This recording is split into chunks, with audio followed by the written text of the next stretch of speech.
کہ ملکی معیشت کے لیے بڑی خبر، پاکستان اور آئی ایم ایف کے درمیان سٹاف لیول معاہدہ طے پا گیا۔ I M F executive board کی منظوری کے بعد پاکستان کو $1.2 ارب ملیں گے۔ آئی ایم ایف کی جاری کردہ اعلامیے کے مطابق پاکستان کو ای ایف ایف کے تحت تقریباً 1 ارب اور آر ایس ایف کے تحت $20 کروڑ ملیں گے۔ پاکستان کا معاشی استحکام بہتر اور مارکیٹ کا اعتماد بحال ہو رہا ہے۔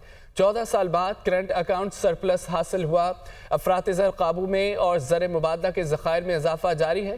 حالیہ سیلاب سے 70 لاکھ افراد متاثر ہوئے، 1000 اموات ہوئی۔ آبی وسائل کا بہتر استعمال اور موسمیاتی تبدیلیوں کے فریم ورک پر عمل درآمد کرنا ہوگا۔ زرعی شعبہ متاثر ہونے سے جی ڈی پی کی شرح نمو 3.25 سے 3.5 تک رہنے کا امکان ہے۔ اعلامیے میں مزید یہ کہا گیا ہے کہ زرعی شعبے میں حکومتی مداخلت کم کرنا ہوگی۔ پاکستان توانائی کے شعبے میں اصلاحات پر کاربند ہے۔ توانائی کے شعبے میں نجکاری کے اہداف حاصل کرنا ہوں گے۔ نئی ٹیرف پالیسی کے تحت عالمی تجارت کو فروغ دینا ہوگا۔ پاک فوج کی شدید جوابی فائرنگ، سیکیورٹی ذرائع کے مطابق پاک فوج کی فائرنگ سے طالبان پوسٹوں کا شدید نقصان ہوا۔ افغان طالبان کی پوسٹوں پر آگ بھڑک اٹھی، ٹینک بھی تباہ ہو گئے، پوسٹیں چھوڑ کر فرار۔ پاک فوج نے افغان طالبان کی ایک اور پوسٹ اور ٹینک پوزیشن تباہ کر دی۔ طالبان اپنے ساتھیوں کی متعدد لاشیں پوسٹ پر چھوڑ کر فرار۔ سیکیورٹی ذرائع کے مطابق پاک فوج نے انتہائی مہارت سے طالبان کے چلتے ٹینک کو نشانہ بنایا۔ تباہ کیے گئے ٹینک کی فوٹیج بھی منظر عام پر آ گئی۔ پاک فوج نے 1 گھنٹے کے دوران چوتھی ٹینک پوزیشن شمشاد پوسٹ تباہ کر دی ہے۔ فتنہ الخوارج اور طالبان کے کارندے پوسٹیں چھوڑ کر فرار ہو گئے۔ پاک فوج کی کارروائی میں فتنہ الخوارج کے اہم کمانڈر کی ہلاکت کی اطلاعات موصول ہوئی ہیں۔ بڑی خبر آپ کو دیں کہ کرم افغان طالبان فتنہ الخوارج کی بلا اشتعال فائرنگ ہوئی ہے۔ کرم سیکٹر پر افغان طالبان و فتنہ الخوارج کی جارحیت، پاک فوج کا منہ توڑ جواب۔ پاک فوج افغان طالبان و فتنہ الخوارج کی اہم پوسٹوں کو مسلسل نشانہ بنا رہی ہے۔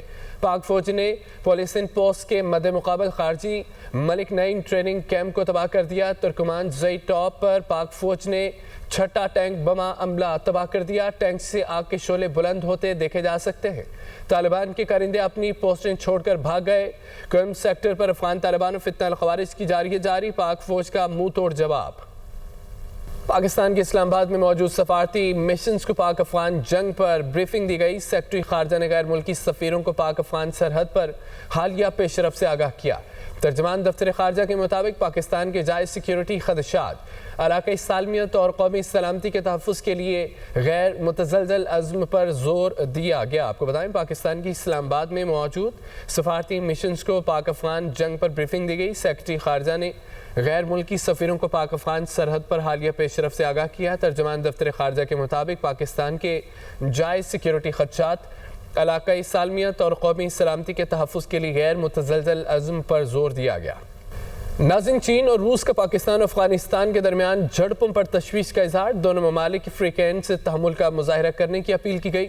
دونوں ممالک کے درمیان کشیدگی پر گہری نظر رکھے ہوئے ہیں۔ پاکستان اور افغانستان پڑوسی ملک ہیں۔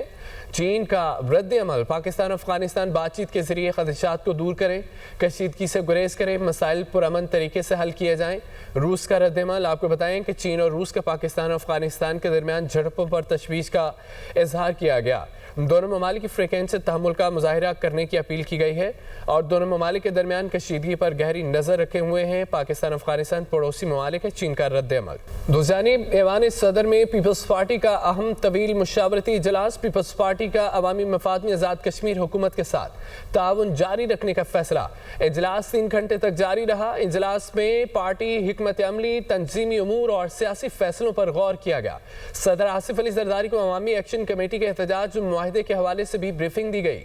آصف علی زرداری نے پارٹی رہنماؤں کو آئندہ کی سیاسی لاہ عمل کے لیے ہدایات دے دی ہیں۔ پیپلز پارٹی آزاد کشمیر کے مرکزی سیکرٹری انفارمیشن جاوید ایوب کا یہ کہنا ہے کہ آصف علی زرداری نے مشکل وقت میں پاکستان کھپے کا نعرہ دیا ہے۔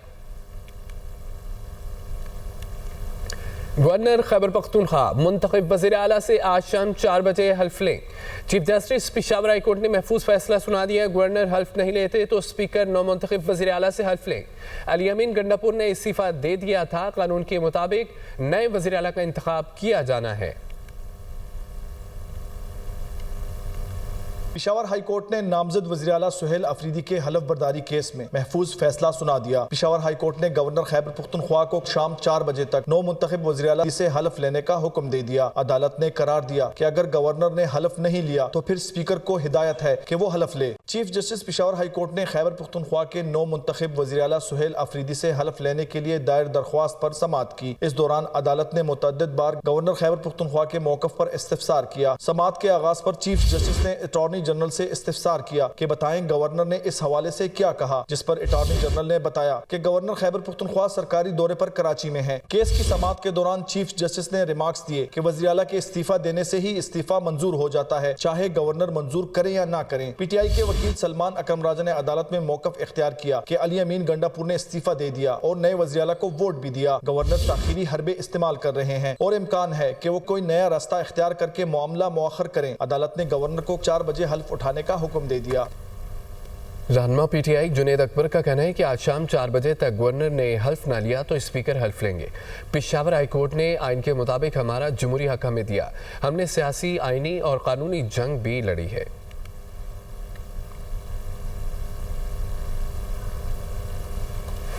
پشاور ہائی کورٹ کا شکر گزار ہوں جس نے آئین کے مطابق، قانون کے مطابق جو ہمارا جمہوری حق تھا وہ ہمیں دیا۔ میں آپ سب کا شکر گزار ہوں کہ آپ نے یہ سیاسی جنگ بھی لڑا، آپ نے آئینی اور قانونی جنگ بھی لڑا۔ اگر گورنر صاحب نے حلف اٹھانے سے انکار کیا یا اویلیبل نہیں ہوا تو چیف جسٹس صاحب نے اسپیکر صاحب کی ذمہ داری لی گئی۔ انشاءاللہ تعالیٰ 4 بجے ہمارا نیا چیف منسٹر صاحب جو ہے وہ حلف لیں گے۔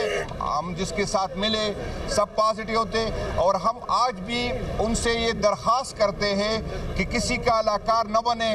جمہوریت کی فتح ہوئی ہے، آج قانون کی فتح ہوئی ہے اور ہم chief justice Peshawar high court اور پشاور ہائی کورٹ کا شکریہ ادا کرتے ہیں کہ اس نے انصاف کا ساتھ دیا، میرٹ پہ فیصلہ دیا۔ ہم سمجھتے ہیں کہ یہ ہمارا صوبہ یہ وار زون ہے، یہاں ہم حالت جنگ میں ہیں۔ ہم سب نے اس حالت سے نکالنے کے لیے ایک دوسرے کا ساتھ دینا ہے۔ یہ کسی ایک پارٹی کا، یہ صرف ایک پارٹی نہیں کر سکتی۔ آگے بڑھتے ہوئے آپ کو بتائیں کہ چیئرمین پیپلز پارٹی بلاول بھٹو زرداری نے گورنر فیصل کریم کنی کو خیبر پختونخوا پہنچنے کی ہدایت کر دی۔ کہا وزیر اعلیٰ سندھ سے کہوں گا کہ اپنا جہاز گورنر کے پی کو دے دیں تاکہ وہ جلد از جلد پہنچ کر آئینی ذمہ داری پوری کریں۔ عدالت کا جو بھی حکم ہوگا گورنر خیبر پختونخوا اس پر عمل کریں گے۔ مزید یہ کہا کہ ہمارا مقابلہ تو کسی اور صوبے سے ہے ہی نہیں، ہم تو دنیا سے مقابلہ کرنے والے ہیں۔ خیرپور اکنامک زون کا شمار دنیا کے بہترین اکنامک زون میں ہوتا ہے۔ بلاول بھٹو کا نام لیے بغیر وزیر اعلیٰ پنجاب کو جواب۔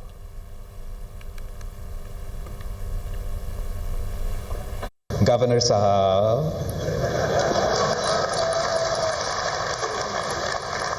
آپ کو میرے خیال میں پختونخوا پہنچنا چاہیے۔ میں چیف منسٹر سندھ صاحب سے ریکویسٹ کرتا ہوں کہ آپ اپنا جہاز گورنر صاحب کو دے دیں تاکہ گورنر صاحب جو ہے وہ پختونخوا پہنچ کے آئین اور قانون کے مطابق اپنا ذمہ داری ضرور پورا کرے گا اور جو بھی عدالت کا حکم ہوگا اس پہ عمل درآمد ضرور کرے گا۔ آپ کا تو مقابلہ کسی اور شہر یا کسی اور صوبہ سے ہے ہی نہیں، ہم تو دنیا سے مقابلے کرنے والے ہیں۔ ہمارا خیرپور کا اسپیشل اکنامک زون دنیا کے بہترین اکنامک زونز میں بینظیر انکم سپورٹ پروگرام کو عالمی سطح پہ مانا جاتا ہے کہ یہ بہترین طریقہ ہے اپنے غریب ترین طبقے کو، خواتین کا خیال رکھنا، مدد پہنچانا۔